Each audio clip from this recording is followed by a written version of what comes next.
Europe 1, Le grand direct des médias.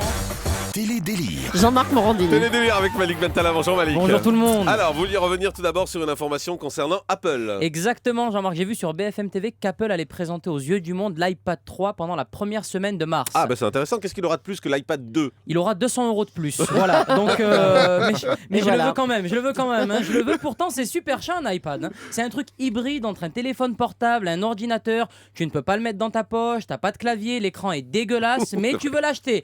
Apple a fait de nous des drogués, Jean-Marc. Ouais. Avant, t'étais drogué au shit, à la morphine ou à l'opium. Aujourd'hui, t'es drogué à une pomme.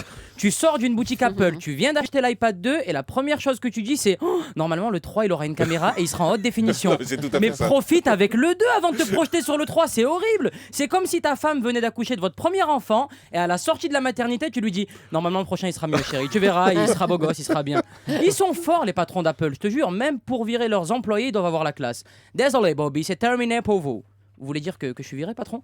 Non, Bobby, vous n'êtes pas viré, vous êtes high viré. Et vous allez être au high chômage, c'est pas pareil. Oh, merci, patron, je suis high content, je ne l'avais pas celui-là à la maison en plus. Ceci dit, ils sont très créatifs, Jean-Marc. Ils inventent énormément de choses, Apple. L'iPhone, l'iPod, l'iPad, l'Aïd. C'est eux qui ont inventé la fête. Si, c'est eux qui ont inventé la fête de l'Aïd avec le mouton, tout ça, je te jure. Là, normalement, il y a l'Aïd 2 qui va sortir avec un dindon à la place du mouton, normalement.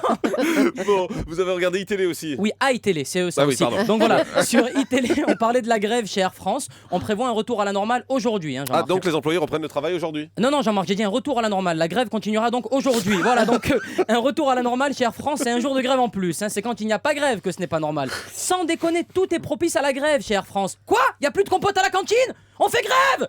Quoi? Jean-Louis a une angine? Grève! Kangou de Bernard a crevé? Grève! Il y a grève à la SNCF? Nous aussi, grève! Demain, il y a grève! Eh ben, on fait grève de la grève! Ensuite, sur France 2, on en a parlé tout à l'heure, Jean-Marc, à 16h45.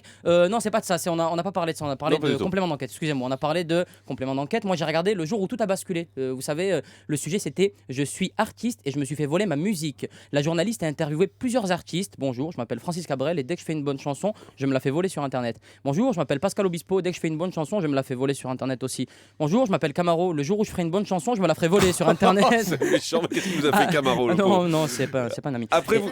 Oui, j'ai bien compris, oui. Après vous avez zappé sur France 3. Oui, il y avait l'Avenue de l'Europe, un magazine présenté par Véronique Auger. Le sujet, c'était les Roms. À un moment donné, pendant le doc, je me suis absenté pour aller aux toilettes. Quand je suis revenu dans mon salon, mon décodeur, ma table et mon canapé avaient disparu.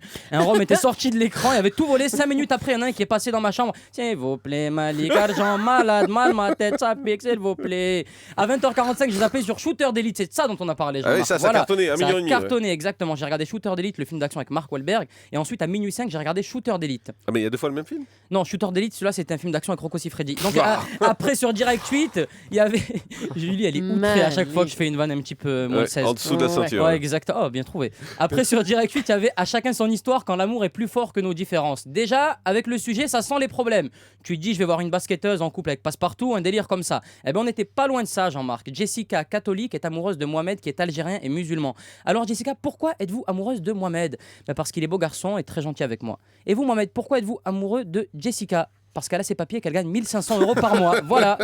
Vous avez aussi regardé Complément d'enquête. Et oui, on en a également parlé de ça, Jean-Marc. Ça a cartonné aussi, le magazine de Benoît Duquesne. Le thème, c'était quand les Chinois rachètent la France. C'est vrai que les Chinois rachètent tout. Les bars tabac, les pressings, les restos. Mais bon, ils ne pourront pas tout racheter. Hein. Ouais, c'est vrai, ils rachèteront pas l'Assemblée nationale, les musées par exemple. Voilà, par exemple, moi je voulais parler du PSG. Ah les oui, c'est Arabes pas ne pareil. vendront jamais le PSG. Merci, bonne journée.